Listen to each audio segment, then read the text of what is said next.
পুলিশের সংস্কারের বিষয়টা একেবারেই গুরুত্ব পায়, যেটা সবচেয়ে আগে গুরুত্ব পাওয়ার কথা ছিল, যেটা সবচেয়ে বেশি গুরুত্ব পাওয়ার কথা ছিল, সেটা কিন্তু একেবারেই গুরুত্ব পায়। এবং এই জন্য আমরা আগামী দিনে পুলিশ সংস্কারের কাজটা অত্যন্ত গুরুত্বের সাথে কম সময়ের মধ্যে আমরা সমাধান করতে চাই। এই কাজটা আমাদের করতে হবে। একটা দ্বিতীয় কাজ হচ্ছে লোকাল গভর্নমেন্ট, স্থানীয় সরকার অত্যন্ত গুরুত্বপূর্ণ। আমাদের দেশে স্থানীয় সরকার যদি না থাকে, আপনার সেবাটা কোথায় হয়? স্থানীয়ভাবে হয়। ঢাকায় বসে তো সেবা দেবে না, সেবা দেবে স্থানীয় সরকারগুলো, সিটি কর্পোরেশনগুলো দেবে, পৌরসভাগুলো দেবে, ইউনিয়ন কাউন্সিল দেবে, ডিস্ট্রিক্ট কাউন্সিল দেবে। তাহলে এই স্থানীয় সরকারকে যদি আমরা শক্তিশালী করতে না পারি, তারা যদি তাদের নিজ দায়িত্ব সঠিকভাবে পালন করতে না পারে, তাহলে জনগণের কাছে সেবা পৌঁছাবেন কি করে? কোনো কারণ তো নেই। এমনকি পুলিশের সেবাও, এর মধ্যে পুলিশের সেবার মধ্যে স্থানীয় সরকারের একটা ভূমিকা আছে। এটা কিন্তু বাংলাদেশে আমরা কোনো সময় করি না। স্থানীয় সরকার এবং পুলিশের হাতে হাত ধরে কাজ করতে হয়, যেটা বাংলাদেশে টোটালি অ্যাবসেন্ট।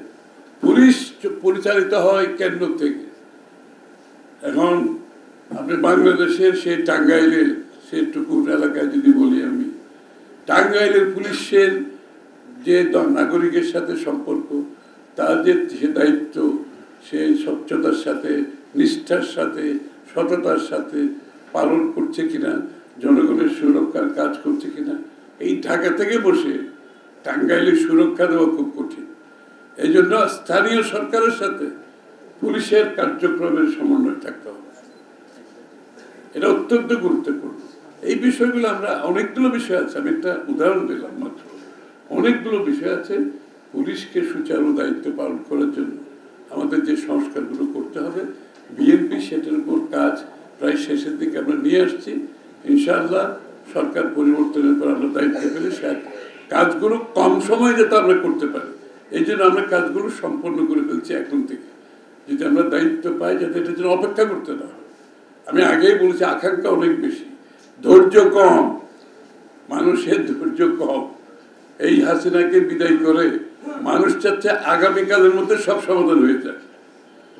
এই জন্য এই প্রত্যাশা পূরণ করতে হলে আমাদেরকে এখন থেকে তৈরি হতে হবে, যাতে জনগণ হতাশ না হয়। আমাদের পক্ষ থেকে সর্বত্র চেষ্টা চলছে এই কাজগুলো করার জন্য। লোকাল গভর্নমেন্ট একটা হচ্ছে দ্বিকক্ষ বিশিষ্ট, এটা আবারও বিএনপির প্রস্তাব, আপনারা তো জানেন। দ্বিকক্ষ বিশিষ্ট প্রস্তাবটা কিন্তু বিএনপি। এখন অনেকের কথাবার্তায় মনে হয় এটা দ্বিপক্ষ বিশিষ্ট তাদের একটা ধারণা, তাদের কোনো ধারণা ছিল তারা জীবন মুখ থেকেও বাইর করে দেয়। এটা আমরা করেছি কবে, 8 বছর আগে ভিশন 2030-তে দেশনেত্রী বেগম খালেদা জিয়া দ্বিপক্ষ বিশিষ্ট, এদের মুখে দ্বিপক্ষ বিশিষ্ট কথা কারো শুনিনি। 3 বছর আগে আমাদের নেতা জনাব তারেক রহমান সাহেব 31 দফার মধ্যে দ্বিকক্ষ বিশিষ্ট আবারও বলেছে, তখন ওদের মুখে শুনিনি। এখন ওরা তো মনে হয় গলা শুকিয়ে ফেলছে বলতে বলতে দ্বিকক্ষ বিশিষ্ট, মানে মনে হয় না নতুন কিছু শিখতেছে ওদের কাছ থেকে। আবার দ্বিকক্ষ বিশিষ্ট কিভাবে হবে, এটা তাদের মতো করে করতে হবে। আরে কি মুশকিলের কথা। আমরা তো একটা গণতান্ত্রিক দেশে আছি। আপনাকে আইনের ঐক্যমতের পরিপ্রেক্ষিতে হবে করতে হবে, অথবা আগামী নির্বাচনে আপনার প্রস্তাবগুলো জনগণের কাছে নিয়ে যেতে হবে। এর বাইরে তো কোনো গণতান্ত্রিক প্রক্রিয়া আমাদের জানা নেই। আইদার সবাই যে এখানে ঐক্যমত হবে সেটা আমরা পালন করার জন্য, তাও আবার ওইটাও আপনি জনগণের কাছে নিতে হবে। কিন্তু কারণ আমাদেরকে কেউ দায়িত্ব দেয় নাই বাংলাদেশের, আমরা বাংলাদেশের আগামীর বাংলাদেশ কিভাবে চলবে। আমরা শুধুমাত্র একটা ঐক্যমত করার চেষ্টা করতেছি কিছু বিষয়, যাতে আগামী দিনে পালন করব। ঐক্যমতের বাইরে যেটা থাকবে সেটা প্রত্যেকটি দলকে জনগণের কাছে নিয়ে যেতে হবে। এখন তো মনে হচ্ছে এই আলোচনা যে আমরা করলাম যে ঐক্যমতের জন্য, এখন ঐক্যমতের বাইরে আরো দাবি বেশি এসে গেছে। যতটুকু ঐক্যমত হয়েছে তার বাইরে এখন আরো বেশি অনৈক্য সৃষ্টি হচ্ছে, এবং অনৈক্য সৃষ্টিকারীরা ঐক্যমতে বিশ্বাস করে, এরা ঐক্যমতে বিশ্বাস করে না। সুতরাং আমাদেরকে এই জিনিসটা পরিষ্কারভাবে বুঝতে হবে যে আগামী নির্বাচনের আগে যতটুকু ঐক্যমতে আমরা পৌঁছেছি তার বাইরে যাওয়ার কোনো সুযোগ নেই। কেউ যদি আপনার তাদের তাদের নিজস্ব ভাবনা চিন্তা অন্যদের উপর চাপিয়ে দিতে চায়, এটা ঐক্যমত হতে পারে না। আমাদের 31 দফার সব কিছু কিন্তু ঐক্যমতে আসে নাই, আমরা কিন্তু মেনে নিয়েছি।